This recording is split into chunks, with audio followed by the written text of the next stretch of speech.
Le département du Val-de-Marne, au-delà de ses compétences obligatoires, intervient dans plein de domaines et en particulier sur les questions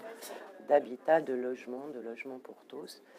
C'est pas une compétence, comme je l'ai dit, obligatoire, c'est une volonté politique. Et puis il y a tout ce qui concerne l'aide au logement et en particulier au maintien des familles dans leur logement au travers le Fonds social habitat, où le département contribue et a mobilisé l'ensemble des partenaires, que ce soit les communes, mais également les fournisseurs d'énergie, EDF, GDF, enfin voilà. Et à travers ça, on permet à bon nombre de familles de relever de la tête et de se maintenir dans leur logement.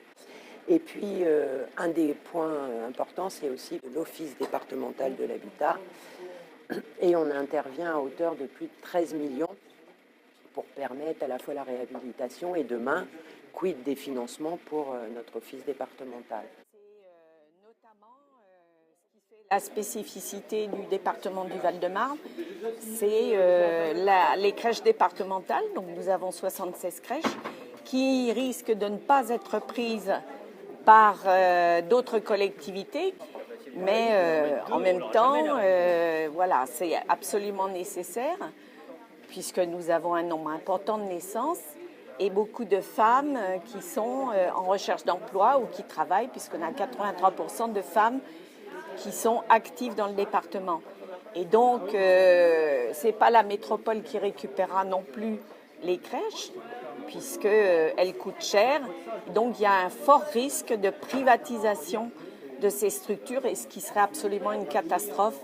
puisque le service public permet une égalité de traitement et d'accès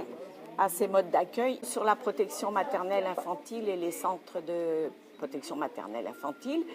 puisque nous sommes un département avec la spécificité d'une action bien au-delà de nos compétences, avec des actions extrêmement larges qui peuvent être remises en cause avec cette réforme territoriale et notamment la présence d'équipes pluridisciplinaires avec des médecins, des gynécologues, des conseillers conjugaux qui accompagnent les parents, avec aussi les bilans de santé en école maternelle dont nous sommes en train de faire une évaluation et qui permet de dépister tous les enfants qui ont 3-4 ans et qui ont très souvent, donc on s'est aperçu que 50% des enfants avaient des petits problèmes de santé. Et c'est toute cette qualité de service qui est extrêmement utile à la population, aux familles, qui est donc mis en danger avec cette réforme territoriale. C'est la raison pour laquelle,